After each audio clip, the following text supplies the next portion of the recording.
Bonjour à tous les Africains, bonjour à tous les panafricanistes, bonjour à tous ceux qui prennent le rendez-vous de cette autre émission sur Africa News Multimédia.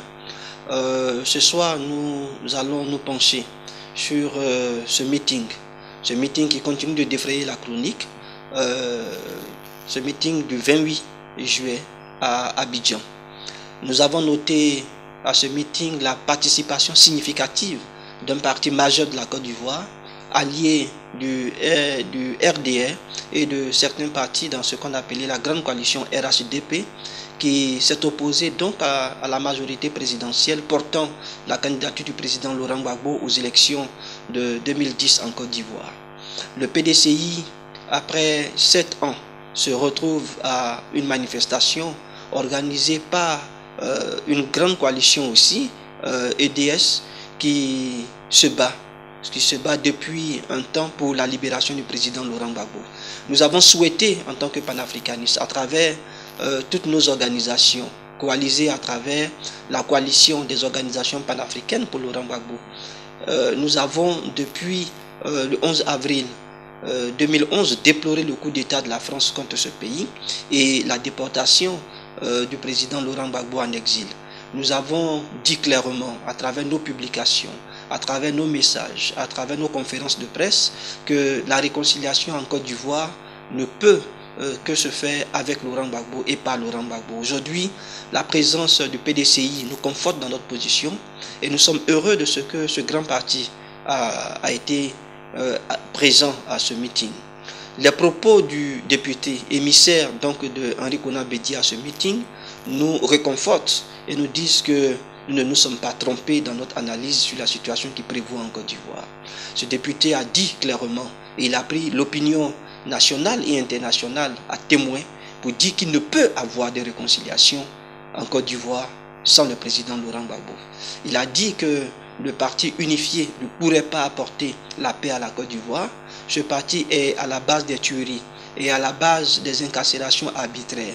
Il a dit qu'il est lui-même ressortissant de l'ouest de la Côte d'Ivoire et il a constaté au cours de ce meeting que sur 100 prisonniers, 90 étaient des ressortissants de l'ouest de la Côte d'Ivoire.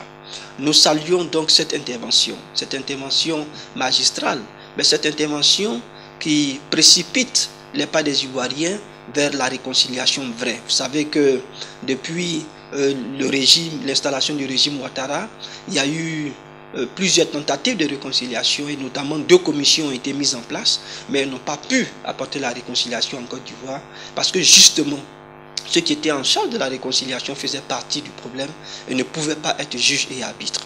Ce que nous avons prôné depuis longtemps est en train de se matérialiser en Côte d'Ivoire. Le PDCI rejoint donc les organisations panafricaines et nous encourageons, au-delà du PDCI, toutes les autres organisations qui se sont retrouvées à un moment donné en disgrâce avec le président Laurent Gbagbo. Ce sont des contradictions internes, nous sommes d'accord, mais vous savez que le plus dur dans un pays, c'est pas de faire la guerre, c'est de faire la paix. Nous encourageons donc au nom de l'Afrique, au nom de la renaissance africaine, toutes les organisations, à l'instar du PDCI, de pouvoir donc travailler au retour de la paix en militant ardemment et en redoublant d'ardeur pour la libération du président Laurent Gbagbo. Nous avons voulu de manière assez particulière saluer ce grand parti qui à l'origine est un parti panafricain. Il est issu du Rassemblement démocratique africain. Il est né sur les bords du fleuve Niger au Mali en 1946, à une période assez importante, et ce parti a contribué à libérer le peuple de Côte d'Ivoire. Il a participé donc à offrir à ce pays les indépendances et à hisser la Côte d'Ivoire au rang des États souverains.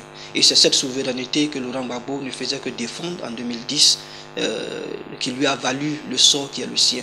Le PDCI, donc pour nous, panafricains, se rachète de la manière la plus belle qui soit, et nous prions que cet élan ne s'arrête pas, que cet élan continue jusqu'à ce que, effectivement, le président Laurent Gbagbo sorte de là où il se trouve, parce que sa place n'est pas à la CPI, sa place est en Côte d'Ivoire, pour réaliser véritablement les chantiers de la réconciliation, comme l'a si bien dit ce député qui est venu porter la voix du PDCI RDA.